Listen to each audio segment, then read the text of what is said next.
Hi, welcome to the Working World. I'm Karen Mendez. And I'm Jamie Lingham. Jamie, we just had a very interesting conversation. Well, nicely enough, it was with another Jamie. As I said, you can never have too many Jamies. We were talking with Jamie Haerewa, who is actually a female Jamie. She's also the co-founder and managing director of Agile Human Solutions. And they are a PEO provider, global PEO provider, looking at how to have remote workforces and everything else that comes with it. There was definitely a lot to unpack through that episode. Yeah, there was some really interesting takeaways.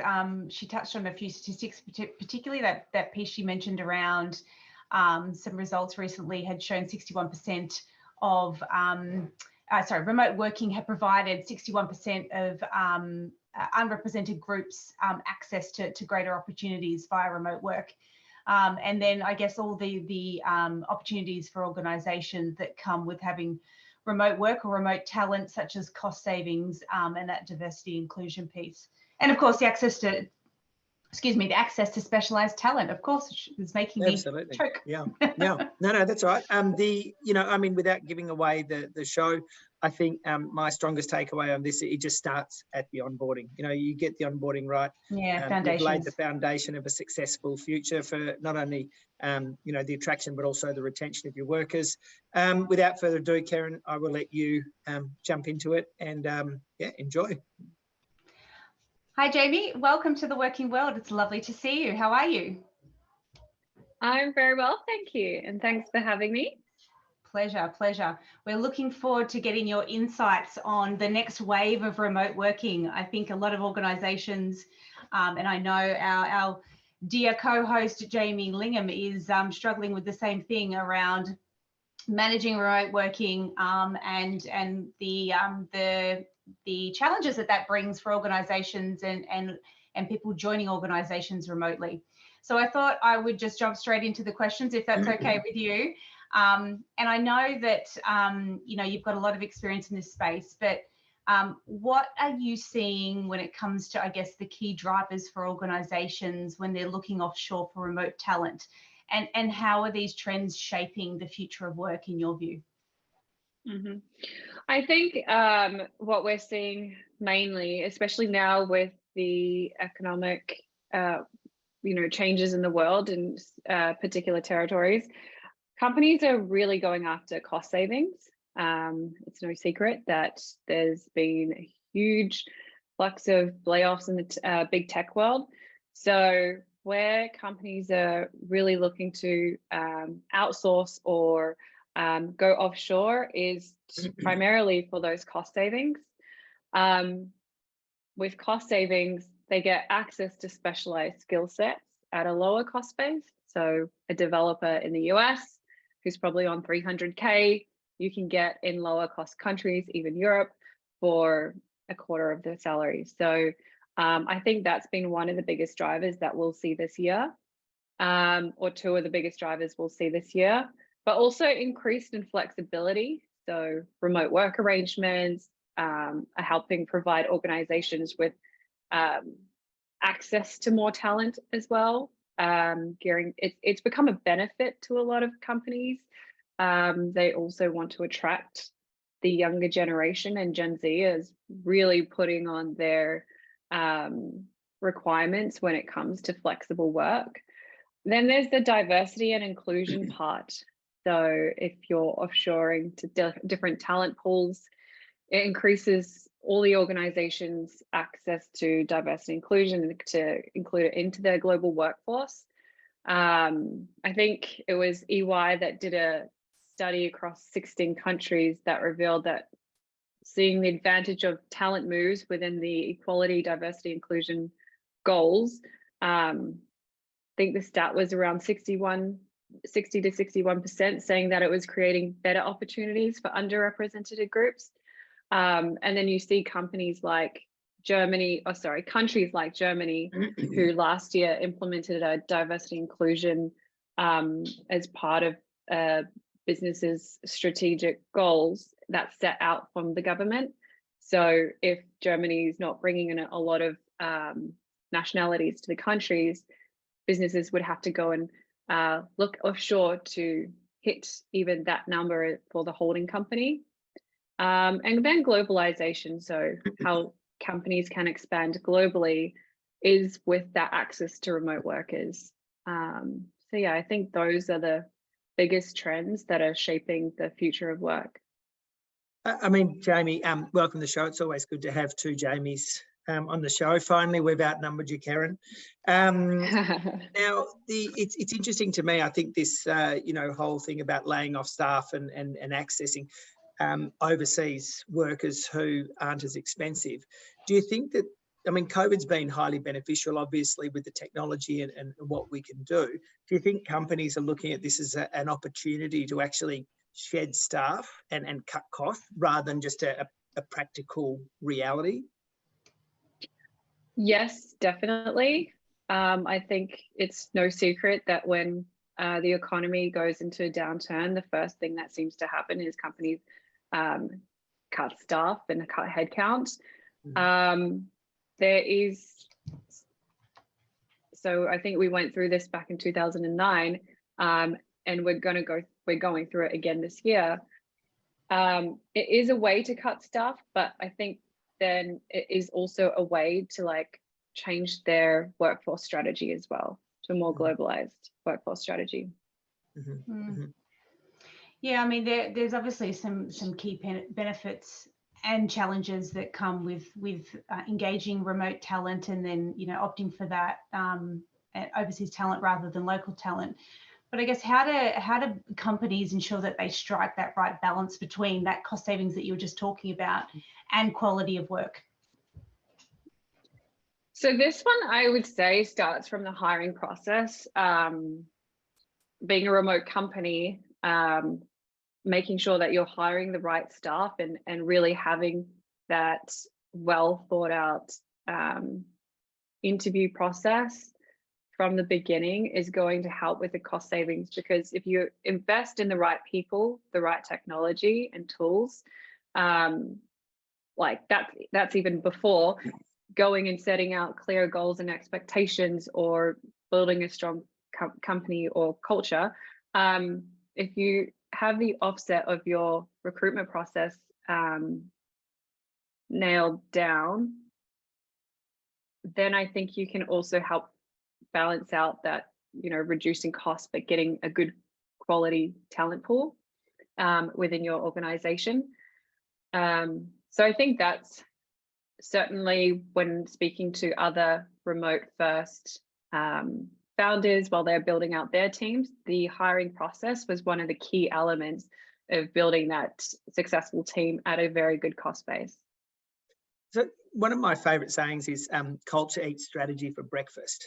And I think that, obviously that's a massive thing for companies at the moment. I mean, how do you, I suppose, what trends do you see happening to make sure that people can not just employ for a role, but also contribute and build on the culture that they're trying to create? That comes with hiring based on the company's values. We see it time and time again that the culture will never change unless you bring in someone that doesn't align to your clear values and vision and mission.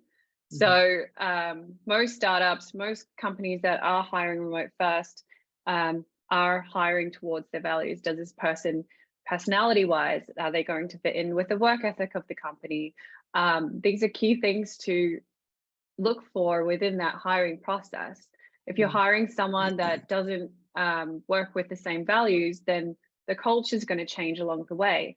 And that's when an organization can go from being a startup to a corporate, is having that big change. But then also realigning, does your values and vision and mission fit with the new team that you might have, or where the strategy of the company is going?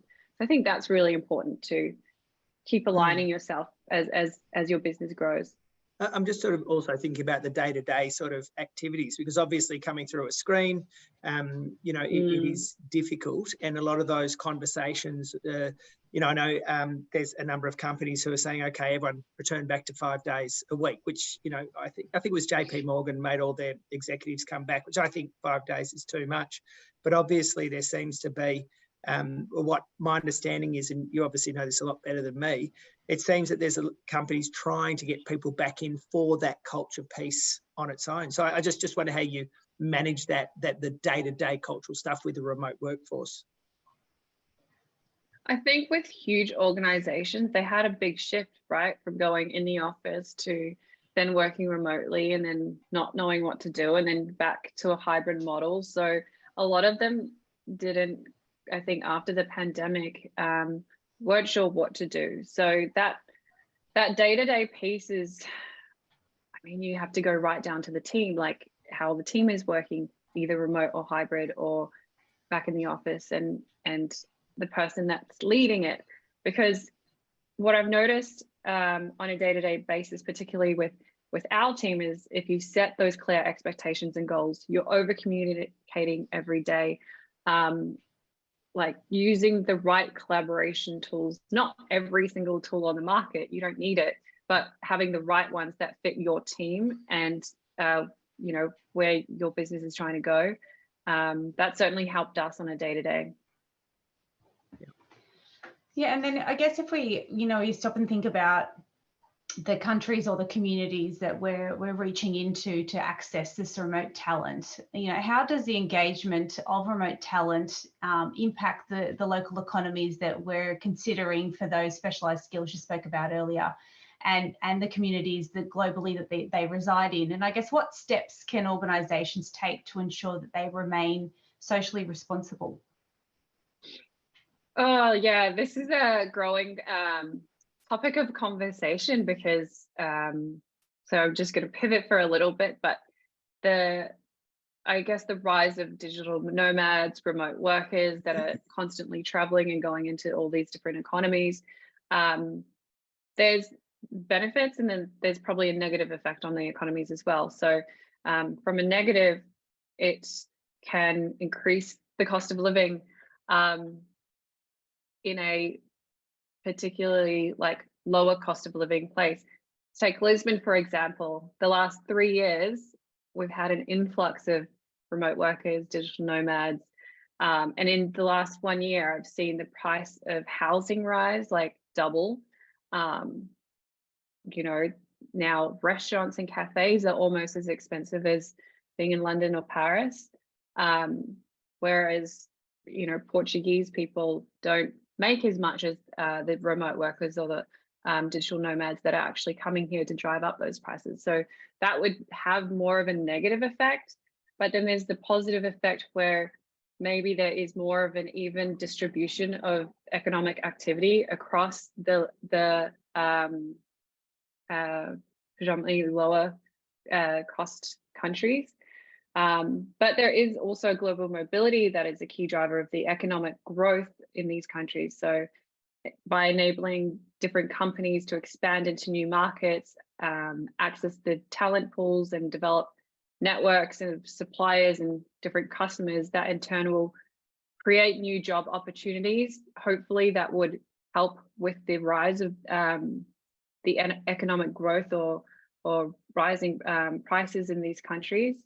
I have a little story actually. We started our business in Singapore, and as we do work with a lot of foreign talent, like we're constantly moving people around the region, we decided to partner for our social mission with Caring for Cambodia, since Cambodia has the biggest deficit of education in the region.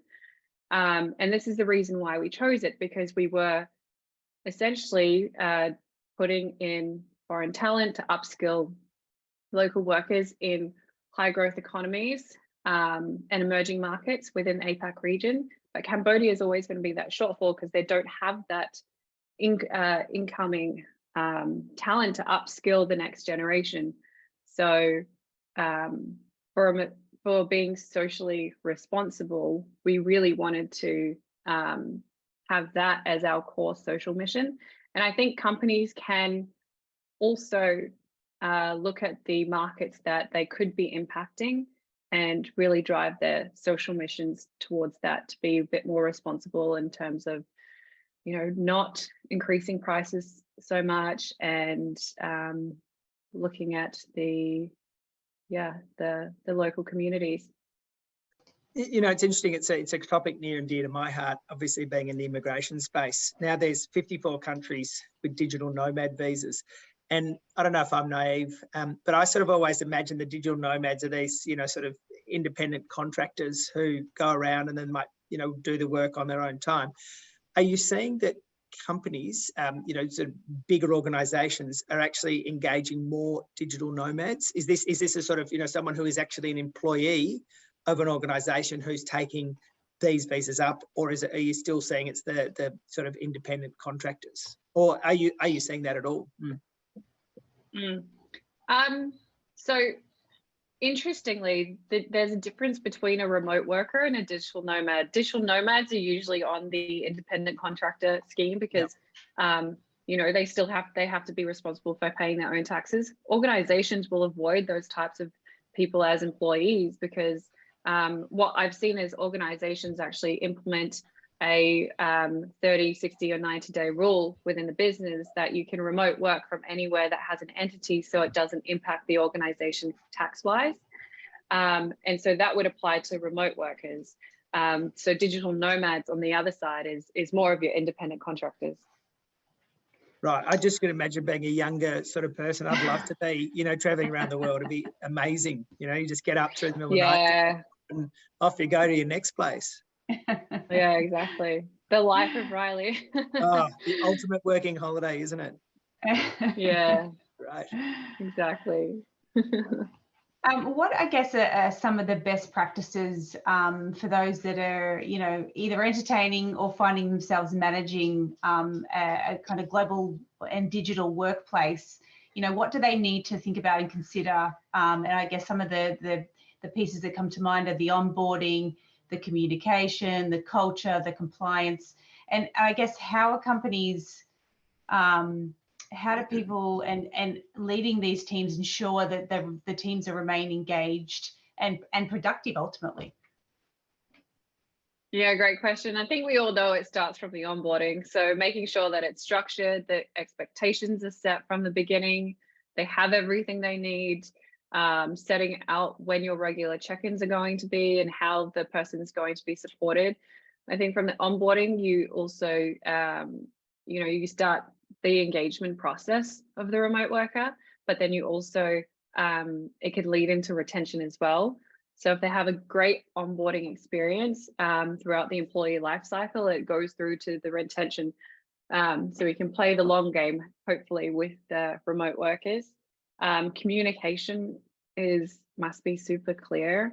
Having different communication channels for remote teams, but being careful that it doesn't, you don't run into, you know, legal or regulatory issues around communications. So for instance, WhatsApp, as an employer, you cannot WhatsApp your remote employees out of working hours in certain countries. So being very mindful for that, you have to have your communication collaboration tools and use those. The culture is important, but again, going to the hiring process, finding out what they're looking for into terms of a company culture that they want to join and where their values align. So it's important on both sides. For managing the digital workforce, compliance, so making sure that you have a very strong compliance and grips on those local laws and regulations for where your remote workers are going to be. And they decide to go be a digital nomad for a month, making sure that there's communication so that the employee can let you know where they're going. So you can also double check, like, you know, the laws and legalities around them, you know, working in Bali, for instance, for a month. And to, ensure that the teams are productive and engaged. Again, with productivity, making sure they set goals, but also how do we empower the employees? What I really like is when businesses do, you know, flexible working, especially if some of your employees have children. So, you know, maybe you need the morning off, but you're going to make it up in the evening. having that flexibility is highly beneficial and productive, I think, for all parties, and companies really need to be conscious of that. Plus, I think a lot of us got used to it during COVID as well. So having that flexibility, and why stop just because COVID is over? If our employees are being productive. Yeah, the genie's out of the bottle now. We can't put it back in, unfortunately. Exactly. Or fortunately. Or would you want to put it back in? I suppose that's the next question. Yes, exactly. Now one thing that I'm quite interested about is obviously all these cyber attacks lately.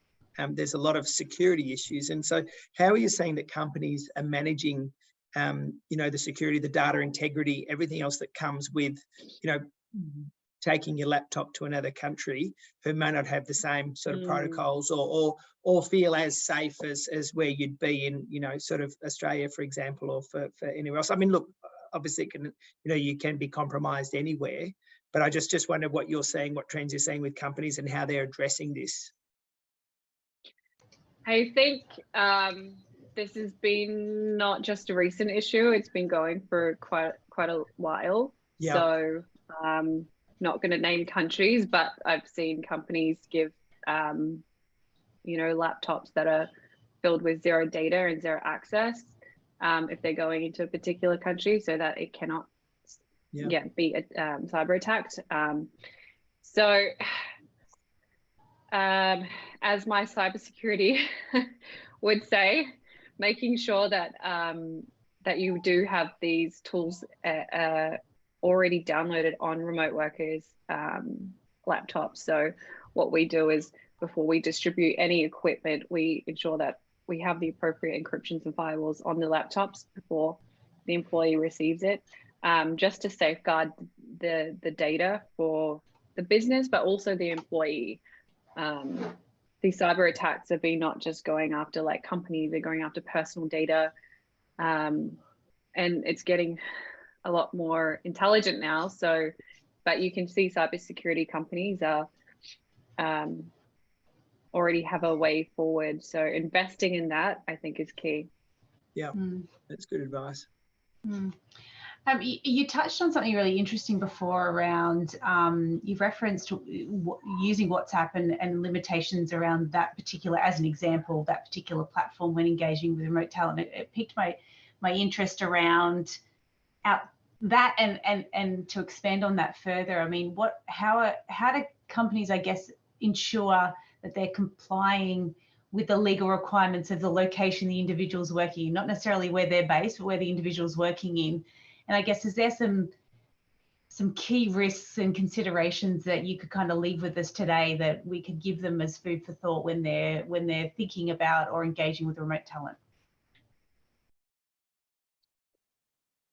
Yeah, so this is a very big topic because it opens the Pandora's box a bit of, should you follow the regulations of the country that the remote worker is employed or the country that they're going to be in.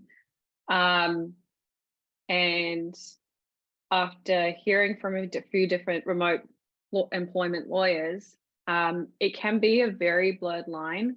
So depending on what you have in your employment contract, but going back to your question about being up to date is really going back to having that communication with the employee. Where are they going? Let us check what the legal and compliance laws of that country is from a remote work perspective, not just tax-wise, but what your rights are as the remote worker in this country, how we can look at the communication channels, but also having communication channels that are more professional, like Slack and over WhatsApp. No countries are going to ban Slack because it's not a personal form of communication, it's a professional one. So keeping those communication channels to professional tools. And yeah, that's my two biggest ones. Check the local employment laws for remote workers and keep your communication channels to being professional. The mind boggles, doesn't it? The fact that, do you say that's my personal phone, but work contribute to it, so therefore I can, you know, take some work calls. I'm in a different time zone, but my office is open, and, you know, it just starts to really get so complex. When companies are actually looking to start this process, can you just talk me through how you guys sort of work with them, and what would be the standard sort of format? Because I think obviously, particularly with people in the audience who wouldn't know where to start, or who might have just tried to sort of cobble something together, what would that process look like engaging, you know, with a professional organisation? So do you mean engaging with a professional organisation similar to us, or with the employee? Like similar to, you know, obviously like you guys, just to understand it all, because and as I said, it's the mind boggles to where, you know, this all goes, what I can do, what I can't, data sharing, the EU protocols, you know, there's all so many different things going on with each country. It's just like you need a handbook for every single one before you go, and to understand it perfectly.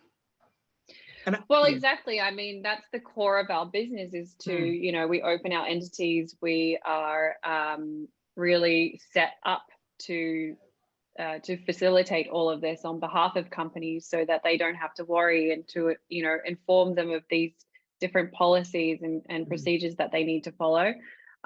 So for us, like when we move into any country, we obviously look at the employment laws of that country, and then now with remote work and digital nomads, what the country considers as identifying between the two, because we also need to advise our clients based on that as well. So what might be called a digital nomad in one and a remote worker in another are two different things, but in some countries it's the same thing. So and then in some countries they're just an employee. So yeah, we navigate that on behalf of our clients to ensure that we're advising them on what direction we can employ them on behalf of the companies. Yeah. Perfect.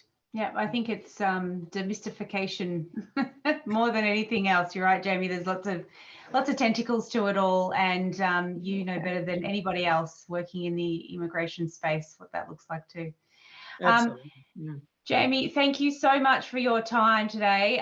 It's been great to hear from you, and to enlighten our audience, I guess, and hopefully help demystify some of it for our audience in relation to looking after remote talent, or looking to start to managing remote talent. So we thank you for your time, and thanks for joining us on The Working World. Thank you so much for having me. Agree, Jamie. And I've been typing as you've been talking. It's come through loud and clear. It starts with the onboarding, right? How the regular check-ins will look. Just starts with the onboarding. Get that right at the start. That's your foundation. But it's been enlightening and interesting. I think, you know, from my point of view, I think it's fantastic what you've done to start a business while you've been remote yourself, and doing so well. So thanks for your time, and we wish you all the best with it. Thank you so much. Thanks, Jamie. Thanks. Take care.